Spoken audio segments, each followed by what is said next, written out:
is there a recipe to kind of remedy a family that finds themselves in the throes of cancel? Because, well, yeah, let's go there. Division and yeah, relationships have been fractured because of what you said, the and ideological differences. Yeah. And the problem in our society is you can find your tribe. Yeah. It doesn't matter what you believe. Mm-hmm. You can go online and find your tribe.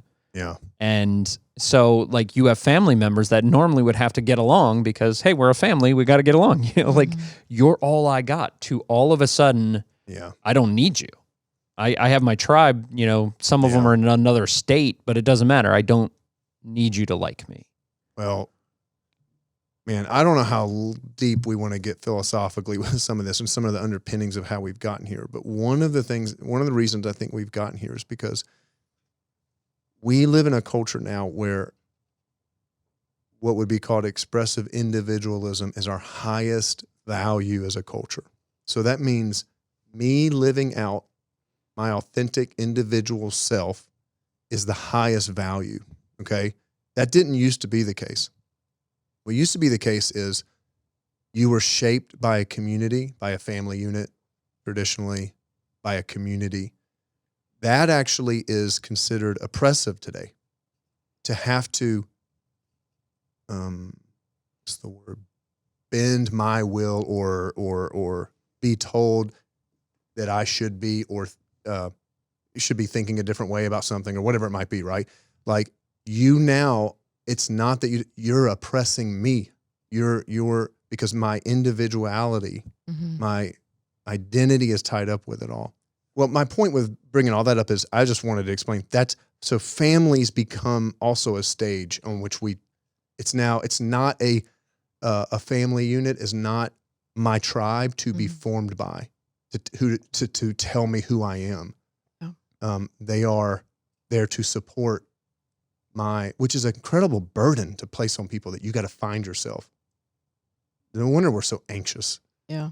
So anyways, that's the stage I think that's kind of set right now with the family stuff, which is why it gets all like so divisive. And I think then that's when we get frustrated in those, or that's when you can get frustrated in those environments where the people that are around you, you're hoping for an echo chamber and they believe something totally different than you.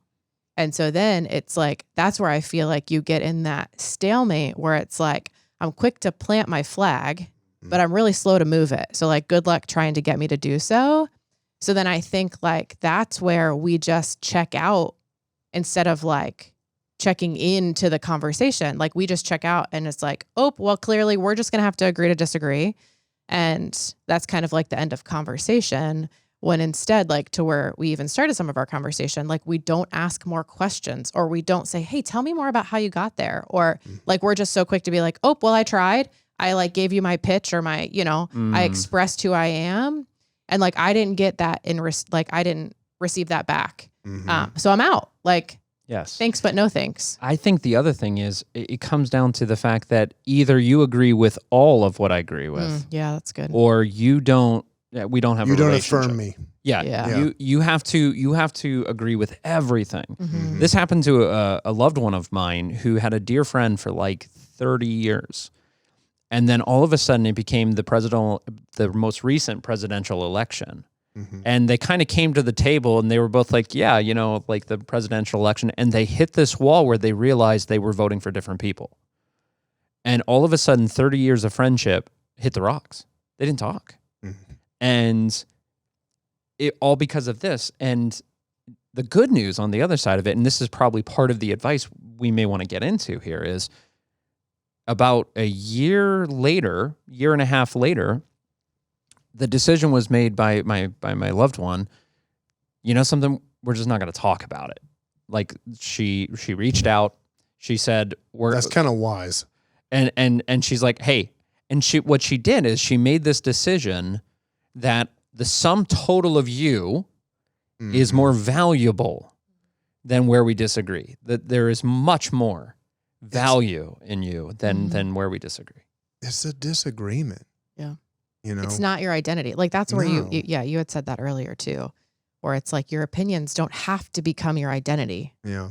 And that's, I think that trips us up too. Because then you're saying, your family's like, you're saying, hey, I believe these things. You guys don't agree with me. So then all of a sudden you don't like me, or you've rejected me. Right. Exactly. Yeah. And it's like, no, I'm not saying that. Yeah. I'm just saying we don't see this the same way. Yeah.